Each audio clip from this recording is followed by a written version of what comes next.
Со мене во студиото е првиот човек или првата жена на партијата Дом, Маја Морачанин. Добро утро, добро дојдовте во новата студија на Утрински брифинг. Добро утро, добро ве најдов и честитки еве за новите простори, прв пат сум овде, да. Благодарам. Вие вчера објавивте со вашиот коалиционен партнер дека ќе се воздржите од тоа да ги повикате вашите гласачи за вториот круг. Практично некаква неутралност. Сега станува збор за вашиот коалиционен партнер, а премиерот веќе излезе и кажа дека се надева и очекува во вториот круг коалиционите партнери да го поддржат. Зошто се одлучивте на ваков чекор и што значи ова за владината коалиција, бидејќи од она што го слушав во текот на вчерашниот ден, сите вие коалициони партнери изјавувате дека владината коалиција е стабилна? Така е, ние уште пред почетокот на кампањата, бидејќи уште тогаш се отвори прашањето за вториот круг, кој кому ќе даде поддршка, уште не почната кампањата, јасно кажавме дека секој глас на граѓаните што е даден за кандидатите Движење одлучно за промени, кој што беше иницирано од Дом и од ЛДП, е глас на граѓаните и ние не располагаме со тие граѓани и тие точно знаат, граѓаните се интелигентни, мудри и знаат да го направат својот избор. Не е до нас да повикуваме некого или да насочуваме за кого треба да го даде својот глас. Тоа беше принципиелен став уште пред почетокот на изборите, така и сега. Оние граѓани кои што го дале гласот за нашите кандидати, го дале со одредено убедување, прифаќање на програмата, на, ако сакате, и визијата на движењето, бидејќи за прв пат се формираше вакво едно широко движење во кое што учествуваат не само политички партии, во случајов Дом и ЛДП, туку и многу независни граѓани, активисти граѓански, одредени интелектуалци, експерти, кои што сите заедно практично се здруживме се со една заедничка цел за да постигнеме подобар, поздрав, поквалитетен живот за сите нас, практично да го искористиме сиот оној потенцијал кој го има македонското општество. Може ли да разниша ова владината коалиција? Не, затоа јасно кажавме дека и Дом и ЛДП се дел од парламентарното мнозинство, дел од владината коалиција и мнозинството и коалицијата во владата се стабилни. Веќе почна одредени партии со одредени шпекулации за тоа дека можно е да се крчка ново владино мнозинство, потоа дојде вашето објавување неутралност, па во јавноста секако се појавија можеби, да, слушнав дека има, затоа јас и вчера, еве и денес уште еднаш ќе повторам дека тие шпекулации кои се јавија во јавноста дека ние сме биле дел како движење, односно во случајов нели тројцата пратеници од ЛДП и Дом за формирање на некое ново парламентарно мнозинство, тоа не е точно и затоа ги демантирав. Значи ние имаме јасно позициониран став. На локалните избори излеговме самостојно, го формиравме движењето, направивме одличен резултат, што се однесува до владата. Владата е стабилна, ние сме дел од владиното мнозинство и мислам дека е тоа многу важно, бидејќи мора да се задржи европскиот пат кој што е трасиран, кој што е втемелен, би рекла, и кој што е на крајот и стратешка цел на државата и во тоа ние сме секако дел како проевропски прогресивни партии. Се разбира дека сите многу јасно ја слушнавме пораката и би рекла повеќе критиките од граѓаните кои што беа упатени и пред да започнат локалните избори и во кампањата и секако и самиот резултат од изборите го покажува тоа, така што она што за кое ние како движење зборувавме дека мора промени да се случат, мора да има промени и во однос на тоа како се решаваат потребите, проблемите на граѓаните, бидејќи тие тоа го очекуваат и јасно го кажаа. Ако ја анализираме реториката во овие последни денови постизборно како што излегува од СДСМ, ќе забележиме одредена разочараност во коалиционите партнери. Што значи ова? И пред се прашувам и вашето излегување ЛДП Дом надвор од поголемиот коалиционен партнер на самите избори. Значи ли ова дека се согласувате на централно, но не и на локално ниво? Видете, прво, секоја политичка партија е посебен политички субјект. И апсолутно е многу релевантно секој да си оди сам Тоа е на неспорно. избори. Ве прашувам не е каде е вашето несогласување? Ние едноставно имаме своји политики, своји програми и сакавме да ги презентираме и да им покажеме на граѓаните дека ние нудиме поинаков тип на програма, поинаков тип, ако сакате, и на личности кои што ќе водат политиката на локално ниво и на крајот и тоа е релевантно да се проверите пред граѓаните како политички субјект кој е вашиот кредибилитет. Бидејќи знаете пак за нас помалите партии вообичаено се вели дека ние немаме поддршка толку од граѓаните, дека сме мали, дека сме неважни, дека зад нас не стои поддршка од граѓаните. Задоволни сте од поддршката која добивте од Да, граѓаните? да, многу сме задоволни бидејќи ние учествувавме со 51 советничка листа на овие локални избори. Освоивме на советничките листи 25.000 гласови и плюс советничката листа од градот Скопје преку 9.000 гласови, значи преку 34.000 и нешто гласови имаме освоено на советничките листи. Имавме 18 кандидати за градоначалници. На тие листи имаме преку 26.000 гласови поддржувачи за нашите кандидати за градоначалници, што сам дека е навистина респектибилен и одличен резултат, би рекла, за нас, така што сме задоволни од исходот на изборите. Но овие локални голем број независни излегоа, да се тркаат исто така се пофалија и добија неколку советнички места и во градот Скопје и во неколку други градови. Една од кандидатките ве конкретно за град Скопје е поранешен кадар на партијата Дом. Предпоставувате се работи за Ана Петровска, на неа мислам, која беше разрешена и од функцијата прв инспектор во животна средина и од функциите во партијата, пошто таа излезе сама. И сега ве прашувам, бидејќи процентот на освоени гласови која го има Петровска е поголем од вашиот кандидат конкретно за град Скопје. Да, тука се негде блиску да како кандидати за градоначалници, а ние пак на советничката листа имаме нешто малку повеќе. Се каете ли што ја пропуштивте Петровска, кога очигледно граѓаните се расположени за еден таков кадар? Последниот збор на граѓаните е тој што важи секогаш, тука нема дилема околу тоа, не, бидејќи она што е важно и кое мислам дека и се виде, бидејќи очекувањата беа и дека таа ќе влезе во вториот круг и така натаму. Во политиката мора да сте искрен и честен кон граѓаните и не може едно да кажувате и да декларирате јавно, како програма, како приоритет, како заложби, а кога сте во институцијата, каде што треба тие ветувања практично да ги реализирате, тогаш да се однесувате поинаку. И мислам дека јасно е веќе после сите овие случувања. Вие сметате дека Петровска потврли во инспекторатот? Апсолутно, тоа и беше причината зошто беше разрешена. Бидејќи граѓаните крена галама, ќе кажам, во јавноста за низиното разрешување. Добро, не секогаш сите Една беше можеби од двајцата функционери кои што добија поддршка.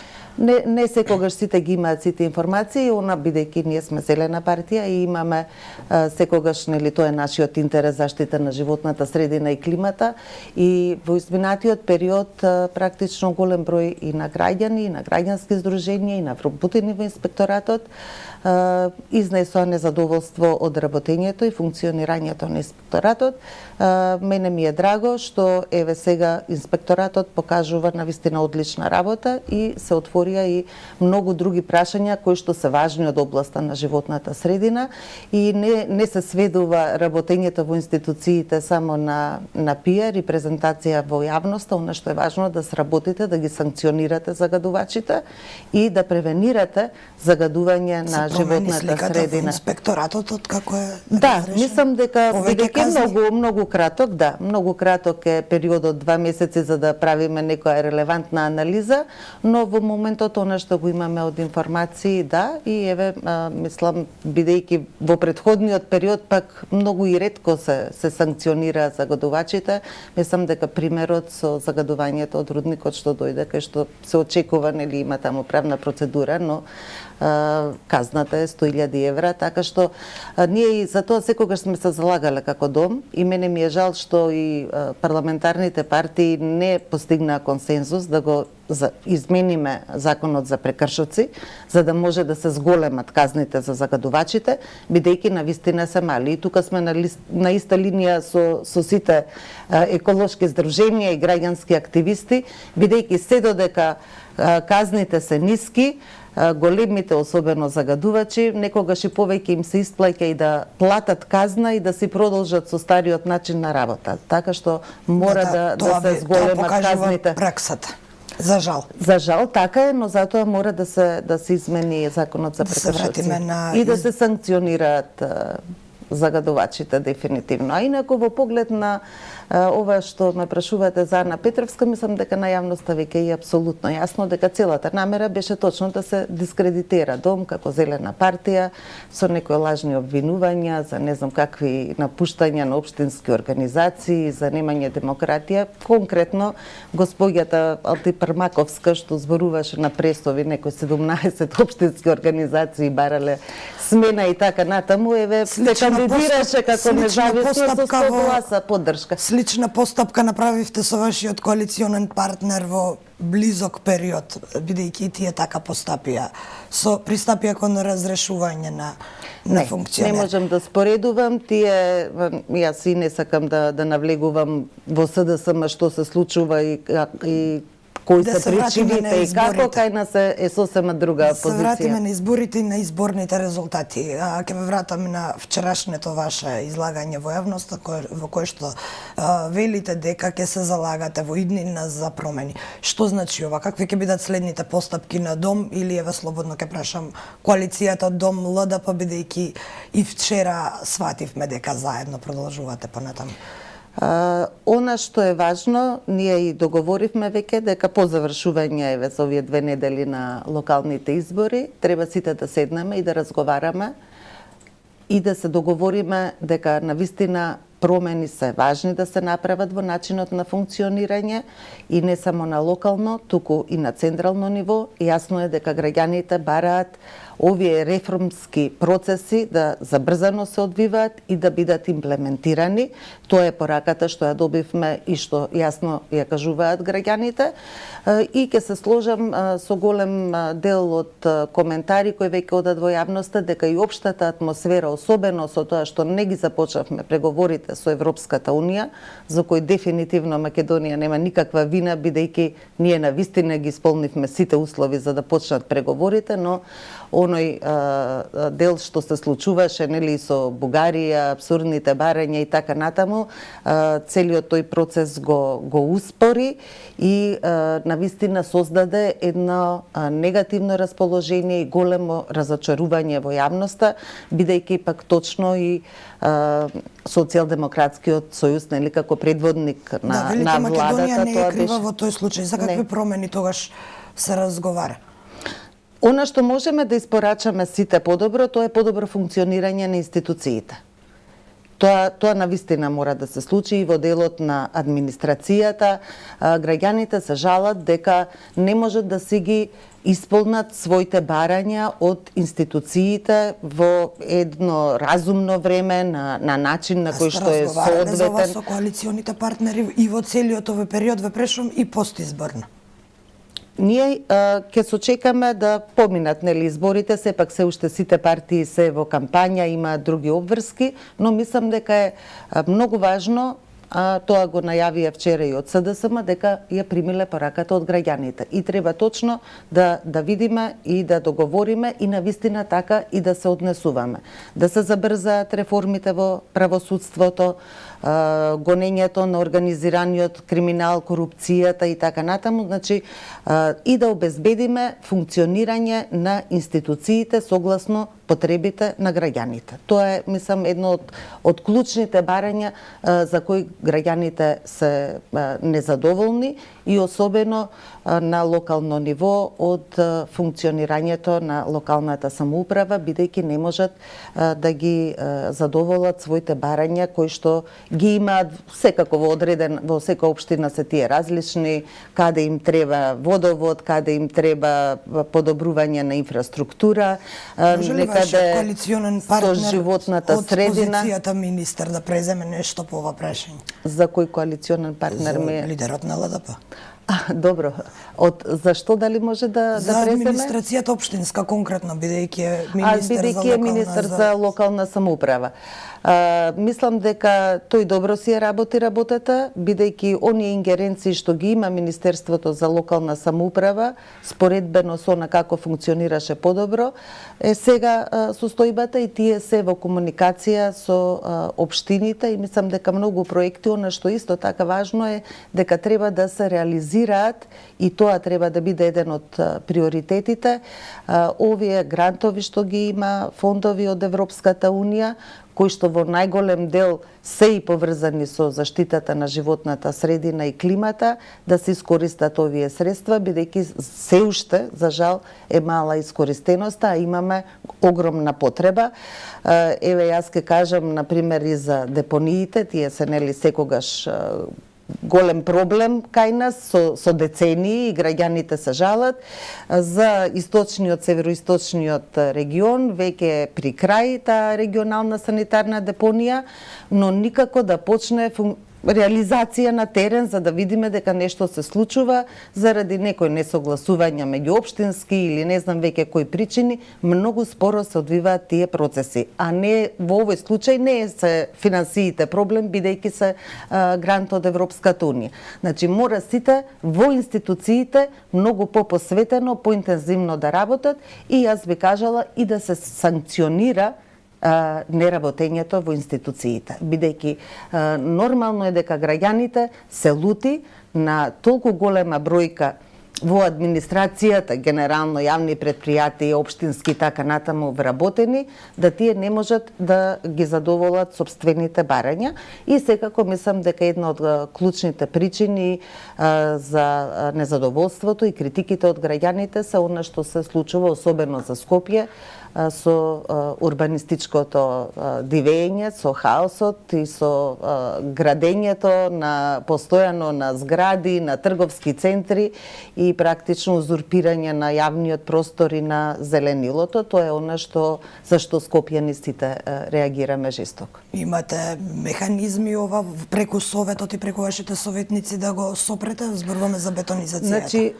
така има механизми секогаш, вие знаете дека јас бев единствена практично во парламентот која јавно се спротивстави на тој закон за легализација на дивоградбите, па потоа заедно со пратениците од ЛДП и подпишавме писмо до председателот Пендаровски и тој не го подпиша тој закон, па потоа беше повлечен. Значи, има механизми, секој согласно својата надлежност, а во општините пак има апсолутно, бидејќи тие ги носат деталните урбанистички планови. За градот Скопје сега ќе се носи нов генерален урбанистички план, бидејќи нели до 2022 е важењето на овој и мислам дека е тоа клучниот момент каде што треба навистина сите да се вклучат. Не само од политички аспект и не само советниците без разлика од која партија се, туку и експертите, граѓаните, тоа е многу важен документ врз основа пак на кој се носат сите други детални планови. Овој пат имаме пошаренолики совети, ми се чини, никој нема да има мнозинство во дел од општините, очекувате таму внатре некаква борба, кавга или очекувате демократски процеси? Очекувам да не се демократ... доведеме во ситуација во која што нема да може да се изгласа ниту еден дуп. Прашањето ви е релевантно. Ние сме имале такви случаи кога кавгите доминираат наместо соработката. И мислам дека сите треба да сме свесни дека сепак се работи на крај за нашиот квалитет на живот како граѓани, без разлика од која политичка опција сме. И тоа е и една од, би рекла, незабелешките препораки од последниот извештај на Европската комисија за собранието конкретно дека треба да се воспостави еден конструктивен диалог. Мислам дека тоа ја за тоа сум дискутирала повеќе пати и во вашето студио на таа тема. Знаете, многу е лесно да напаѓате, да критикувате и тоа е добро за демократијата, мора да има отворена јавна критика, но аргументирана.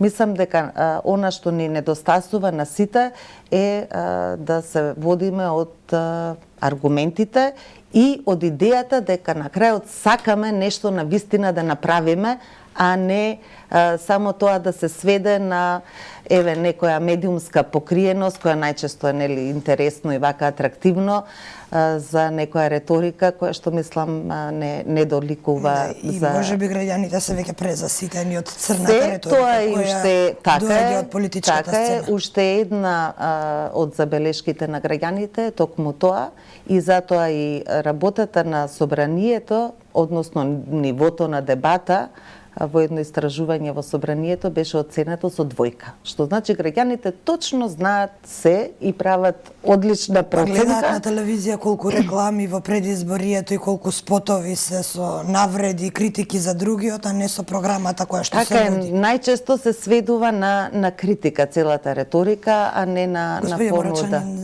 при крај на емисијата ќе мора да ве прашам како го оценувате изборниот резултат на Левица? Левица направи многу добар успех, тоа е објективно така, значи го зголемија бројот на своите поддржувачи во советите. Мислам дека едноставно граѓаните даваат поддршка на она што Левица го промовира и на начинот на кој што се обраќа кон јавноста. Мислам, тоа е неминовно, резултатите тоа го покажуваат, тие дефинитивно ги зголемија своите поддржувачи и бројот на освоените гласови. И сосема за крај, ако знам дека ќе се обидете повторно да не ми одговорите со оглед на вашата неутралност, кој очекувате да го добие градот Скопје? Реални очекувања. Очекувам дека граѓаните ќе го направат вистинскиот избор и тоа е реално. Она што ќе одлучат граѓаните, тоа е реалноста. Ние сите можеме да имаме различни мислења и видувања. Наше е да се представиме пред граѓаните, гласот е на нема да типувам на никој. Важно е граѓаните да кажат, а јас сум убедена дека тие се мудри и точно знаат што значи функцијата градоначалник во општина, во град и дека тоа е навистина значајно во кој правец ќе се развива општината, градот и какво ќе биде нашето живење во тие општини, во градовите. Така што мислам дека сепак секогаш граѓаните го избираат најдоброто решение за нив. Господи Морачанин, благодарам што одвоевте време за денешниот утрински брифинг.